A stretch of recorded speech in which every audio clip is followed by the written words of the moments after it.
नमस्कार, मैं हूं राहुल शर्मा। आप देख रहे हैं एसपी9 न्यूज। स्वागत है आप सभी का आज की इस बड़ी खबर में। बड़ी खबर की शुरुआत महाराष्ट्र से।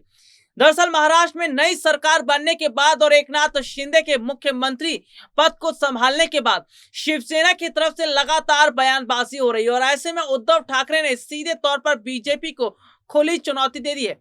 बीजेपी को खुली चुनौती देते हुए एकनाथ शिंदे को उन्होंने सीधे तौर पर ललकार दिया। दरअसल उद्धव ठाकरे ने कहा कि अगर बीजेपी में हिम्मत है तो मध्यावधि चुनाव करवाया जाए।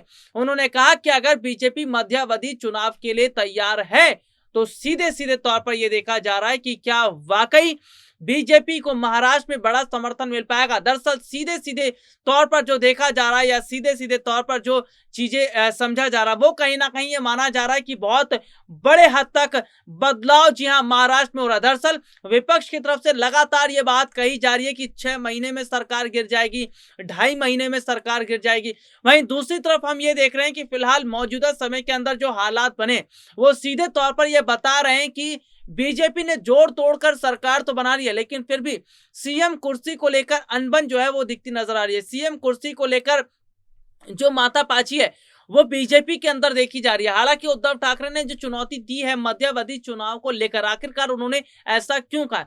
दरअसल उद्धव ठाकरे ये बात जानते हैं कि महाराष्ट्र की जनता के दिल में चल क्या रहा है, महाराष्ट्र की जनता को अपनी तरफ लाना कैसे, और इसके लिए उद्धव ठाकरे लगातार काम कर रहे हैं। हालांकि हम ये भी देख रहे हैं कि कांग्रेस के विधायक कहीं गए नहीं है, एनसीपी के विधायक कहीं गए नहीं है, शिवसेना के विधायक टूटे हैं। शिवसेना विधायकों के टूटने का फर्क दिख रहा है।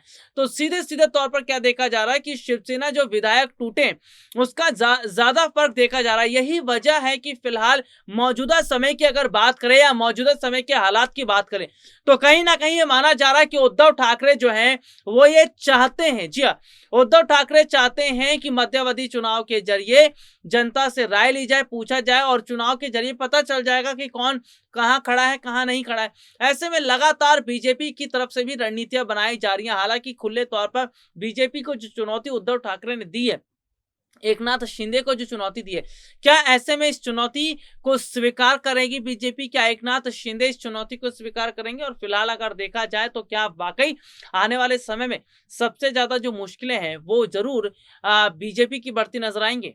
आज के लिए इतना ही, आपसे फिर दोबारा मुलाकात होगी, तब तक ले जा दीजिए, नमस्कार।